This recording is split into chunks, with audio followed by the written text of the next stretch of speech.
Hey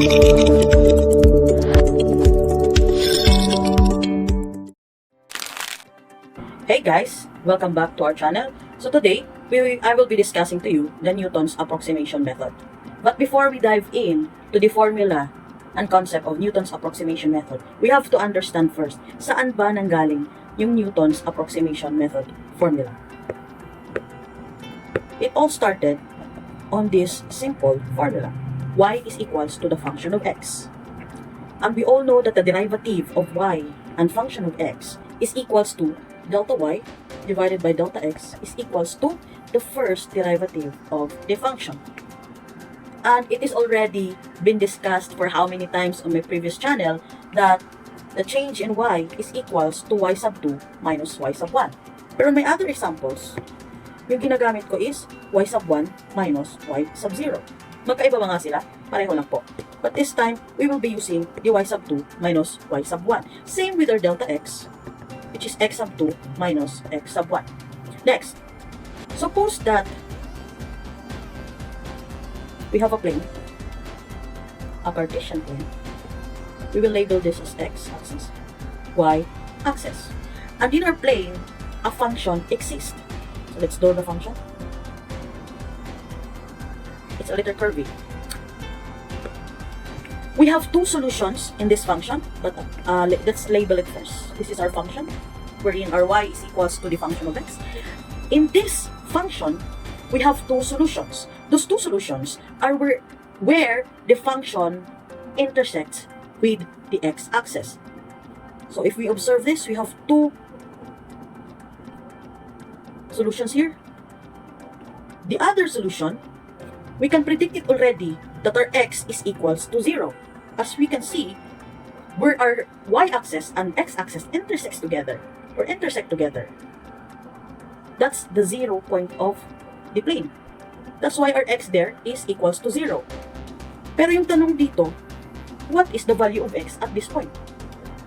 We cannot just assume a number na ito yung value ng x kasi hindi naman talaga natin malalaman yan.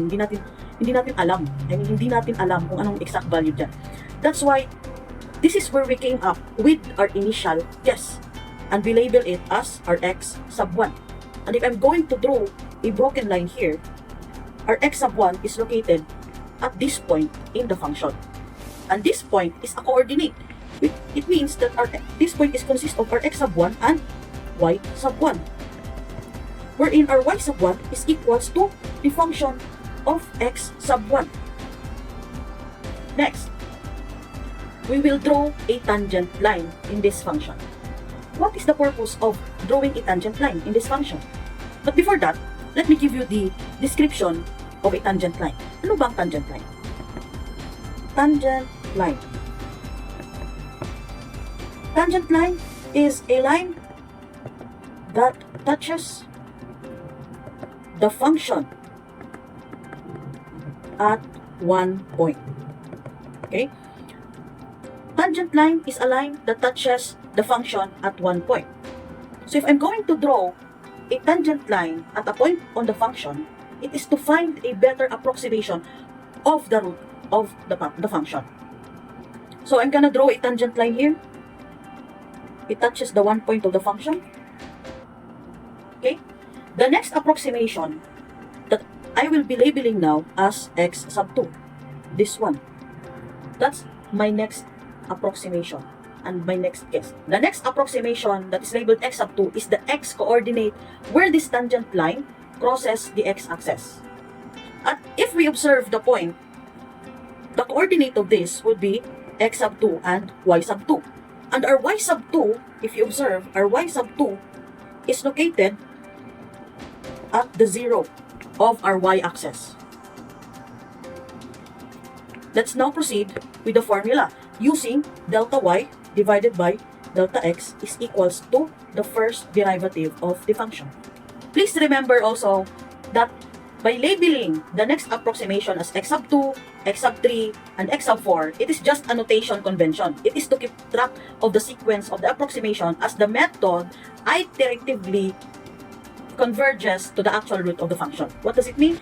As I move here, palapit ng palapit sa point natin, mag-label tayo ng x sub 3, x sub 4, hanggang umabot tayo dito, x sub 5, or so on and so forth, as long na mahanap natin yung point natin dito, wherein our function intersects with our y, or with our x-axis. Okay?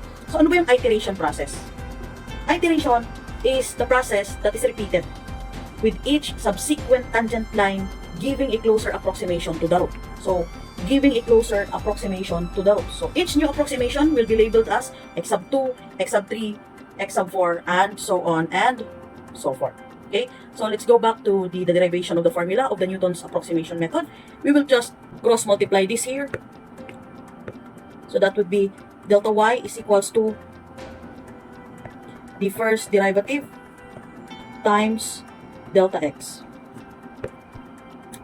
Remember this, delta y and delta x. So we will substitute it here to our delta y and delta x. So this would be y sub 2 minus y sub 1 is equals to the first derivative of the function times x sub 2 minus x sub 1.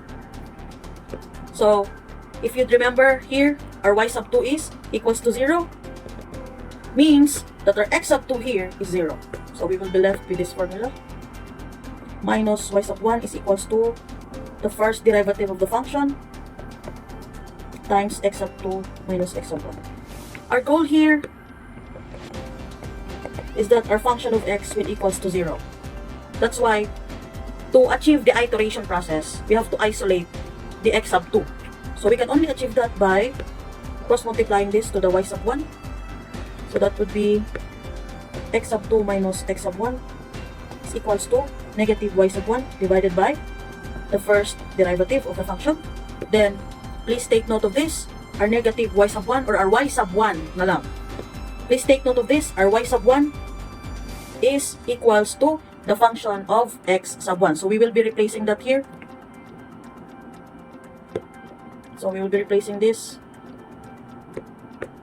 with negative function of x. Next is that we will transpose the x sub 1 here to isolate the x sub 2.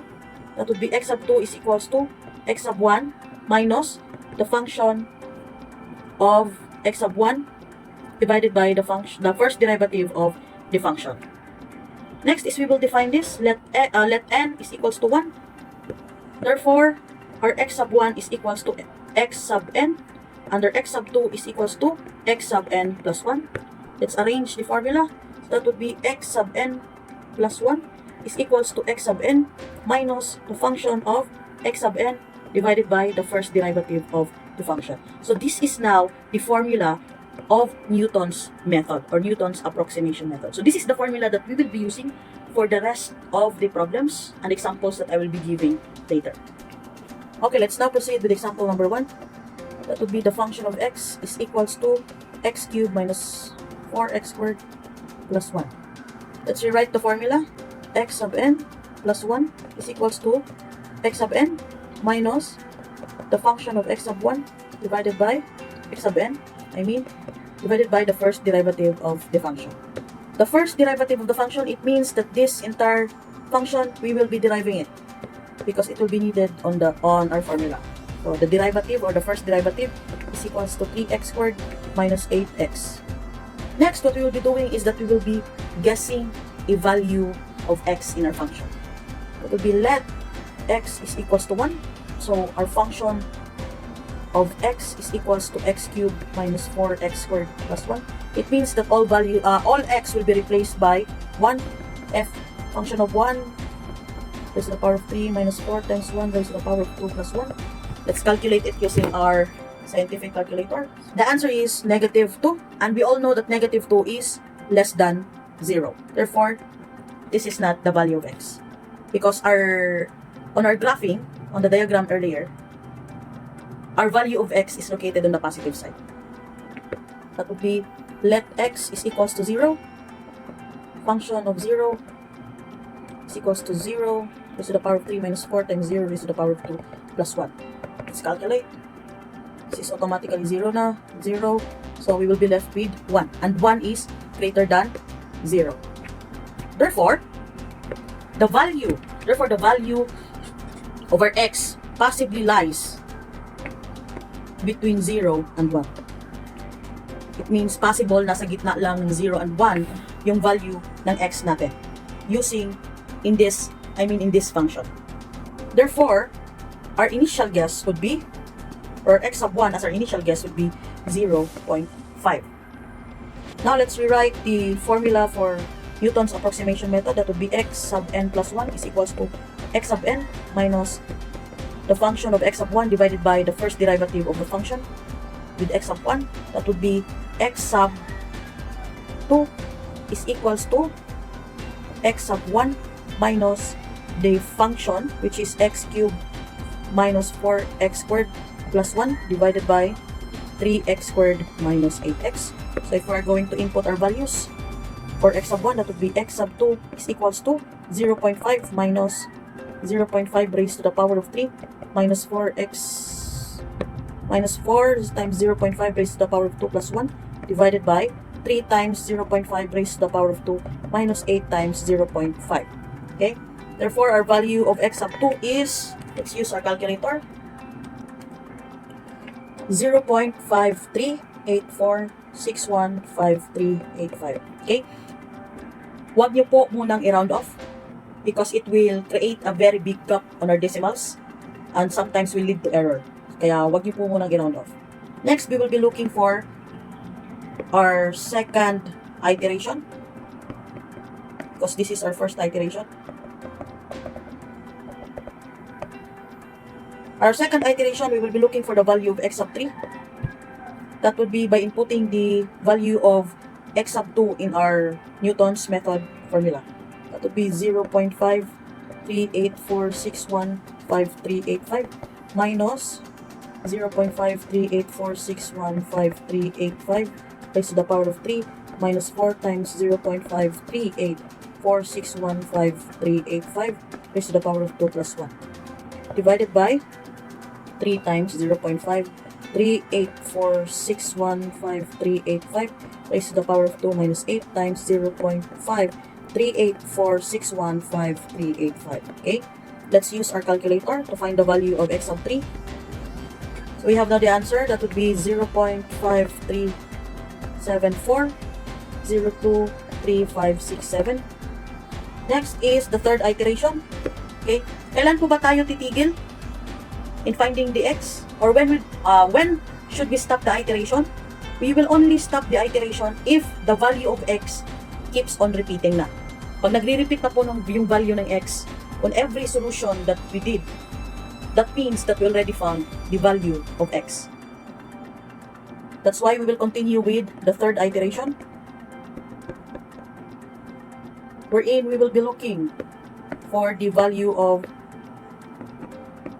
x sub 4 by inputting the value of x sub 3 in the equation, in the formula. That will be 0.5374023567 minus 0.5374023567 raised to the power of 3 minus 4 times 0.5374023567 raised to the power of 2 plus 1 divided by 3 times 0.5374023567 raised to the power of 2 minus 8 times 0.5374023567. Let's use our calculator again in finding our value for x sub 4. X sub 4 is equals to 0.53740157. The value for x still did not repeat. We will proceed on our fourth iteration,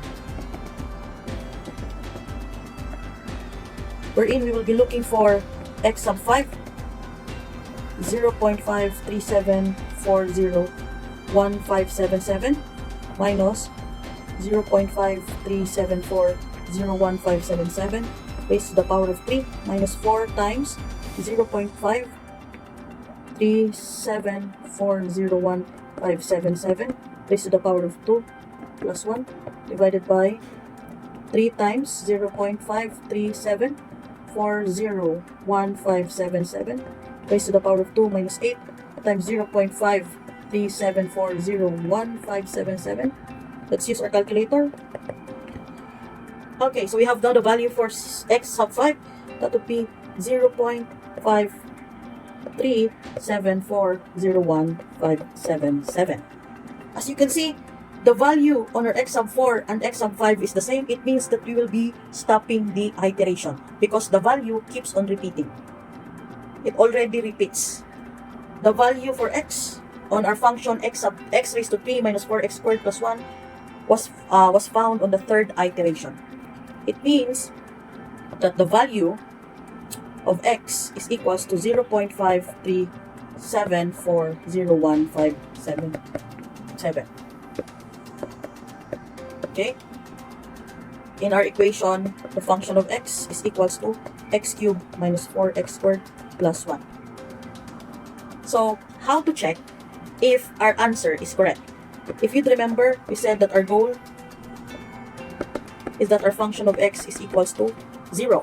Substitute all x in this function with 0.53740157. The function should equal to 0. So let's try. By inputting this, that would be 0.53740157 raised to the power of 3 minus 4 times 0.53740157 raised to the power of 2 plus 1. Let's calculate this using our calculator. That would be equals to 0. Therefore, our solutions and our answer is correct.